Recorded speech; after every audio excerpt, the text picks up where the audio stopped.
मेरे चैनल में जुड़ने के लिए आप सभी का बहुत बहुत धन्यवाद। Today we are discuss identity and access management. What is identity and access management? It is a part of management information system और an organisation. Identity and access management system related to the security which is provided by organization to uh, control the uh, other activities of the organization. ठीक है, तो हम लोग देखते हैं identity and access management क्या होता है. What is access management? Access management is the process of identifying, tracking, controlling and managing authorized और specified user access to a system, application और एन आईटी इंस्टेंस. जो बड़े ऑर्गेनाइजेशन होते हैं वहाँ पे एसेस मैनेजमेंट का पूरा सिस्टम होता है जो कि मैनेज करता है, ट्रैक करता है, आइडेंटिफाई करता है केवल एथराइज्ड यूज़र को. केवल एथराइज्ड यूज़र ही वहाँ पे कोई भी ऑर्गेनाइजेशन के डेटा को हैंडल कर सकते हैं, रीड कर सकते हैं और ट्रांसफ़र कर दे सकते हैं. तो इसको कंट्रोल करने के लिए एसेस मैनेजमेंट का यूज़ किया जाता है. Access management ensure that these rules and policies are followed and access management based application system store the different user role and their profiles and process user access request based on the data profile role. तो जो organisation की rules and policies होती हैं उनके according अपने data को manage करना, control करना और एथराइज्ड यूजर, स्पेसिफाइड यूजर को परमिशन देना सिस्टम को एसेस करने की, ये कंट्रोल करता है एसेस मैनेजमेंट. कैसे वर्क करता है? Work of the access management. There are classified into 4 categories. First, authentication. पहला जो वर्क है एसेस मैनेजमेंट का वो एथेंटिकेट करता है यूज़र को कि वही जो यूज़र एथेंटिकेट है वही सिस्टम से डेटा को रीड कर रहा है कि नहीं कर रहा है, इसको भी एसेस करता है. Authentication is the part of access management means user, device and system providing credential to access management system before being granted the resource they request. कोई भी ऑर्गेनाइजेशन के रिसोर्सेज को यूज करने के पहले एसेस मैनेजमेंट देखता है कि जो यूज़र है वो एथेंटिकेटेड है या नहीं है. सेकेंड है single sign on. Single sign on provide a one time process for the user to execute the access all resources. With single sign on user can access different application but just authenticating once. केवल एक बार assess management उसको एथेंटिकेट करता है और फिर वो एक ही sign in से यूज़र एग्जीक्यूट कर लेता है all the resources of the organization. तो नेक्स्ट थर्ड है federated single sign on. Federated single sign on enables users from outside of a domain such as other division or organization to access resources which the user organization does not control.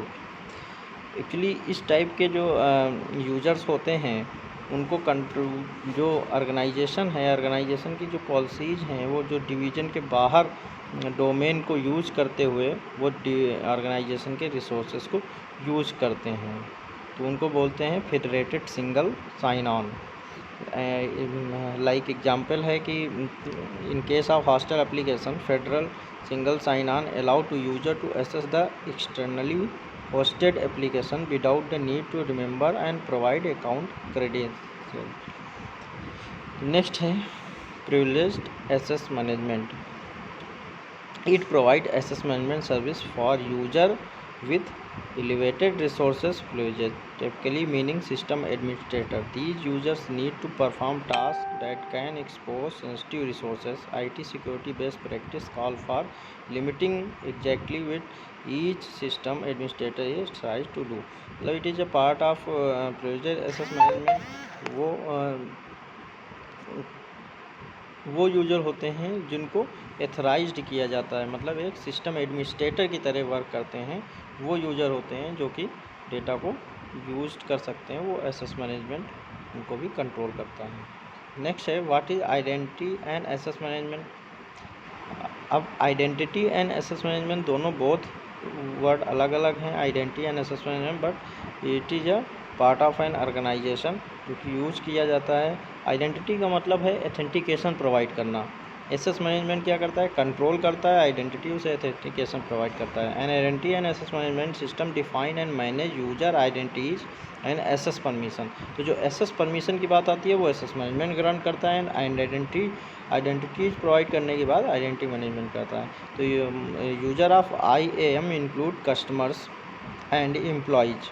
तो जो customer को identity provide करने का काम करते हैं और जो एम्प्लॉय होते हैं उनको भी आइडेंटिटी प्रोवाइड करने का काम आइडेंटिटी एंड एसेस मैनेजमेंट करता है। With IAM technology IT managers can ensure that users are who they say they are and that user access the application and resources they have permission to use authorizations। मतलब main चीज़ है कि जो users हैं या जो customers हैं उनको एथराइजेशन देने का काम IAM करता है, जो कि यूज़र को और कस्टमर को एथराइज्ड करता है कि वो जो ऑर्गेनाइजेशन के रिसोर्सेज हैं उनको यूज कर सके। Use of IAM eliminating weak password research so over 80% of data branches are caused by stolen default और weak password. IAM system enforce best practice in credential management and can practically eliminate the risk that user will use weak or default password. They are ensure user frequently change password। क्या करता है इसके through कि IAM system जो होता है वो बार बार user को कुछ टाइम पीरियड बाद, जैसे लाइक 30 डेज़ 60 डेज़ 15 डेज़ के बाद वो आपसे बार बार पासवर्ड को रीसेट करने के लिए कहता है, जिससे कि जो सिक्योरिटी है वो मेंटेन रहे। फिर नेक्स्ट है multi factor security. IAM solution help enterprises progress from 2-factor to 3-factor authentication using capabilities like iris scanning, fingerprint scan and face recognition। तो ये 3 टाइप की सिक्योरिटी से जो है मल्टी फैक्टर सिक्योरिटी भी IAM का काम है डिसाइड करना। नेक्स्ट है advance tracking of anomalies।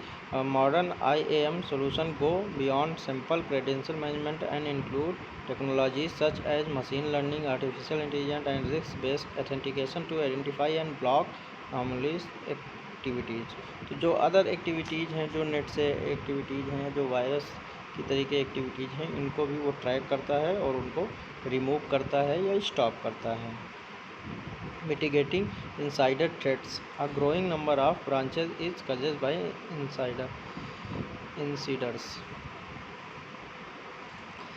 IAM can limit the damage caused by malicious insiders by ensuring users only have access to system they work with and cannot exploit privileges without supervision।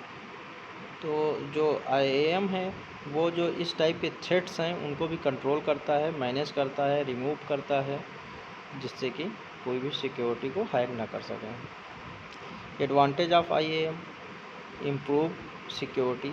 Mainly तो security के लिए ही use किया जाता है, control करने के लिए use किया जाता है, जो ऑथेंटिकेशन है उसको प्रोवाइड करने के लिए यूज़ किया जाता है। तो फर्स्ट इम्प्रूव सिक्योरिटी। तो अगर हम इस सिस्टम को अडॉप्ट करेंगे तो जाहिर सी बात है हमारे ऑर्गेनाइजेशन की सिक्योरिटी इम्प्रूव होगी। Second information sharing. तो जो भी हम लोग रिसोर्सेस हैं ऑर्गेनाइजेशन के, जो हम लोग शेयर करेंगे वो सिक्योरिटी के सिक्योर शेयर करेंगे, जिससे कि वो हैंग होने की संभावनाएँ कम हैं। Access of use IAM make it simple to provide manage access and it promote user satisfaction।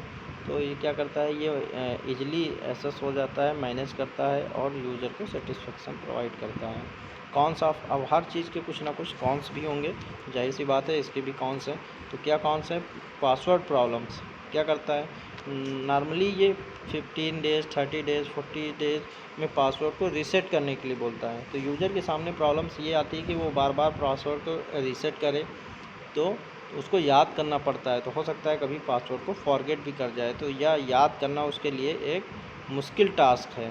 तो पासवर्ड प्रॉब्लम इसकी एक प्रॉब्लम्स है। Distributed application. The increase of distributed application comes and increase the complexity of managing user identities those application. तो जो identities है उसको भी इसको आइडेंटिफाई करने में डिस्ट्रीब्यूटेड एप्लीकेशन के केस में प्रॉब्लम्स हो सकती है। तो वो भी एक इसका जो है कॉन्स है। थैंक यू, आज के लिए इतना ही। फिर नेक्स्ट क्लास में हम लोग मिलते हैं। देखते हैं नेक्स्ट टॉपिक। Thank you. कृपया मेरे चैनल को सब्सक्राइब और लाइक करें।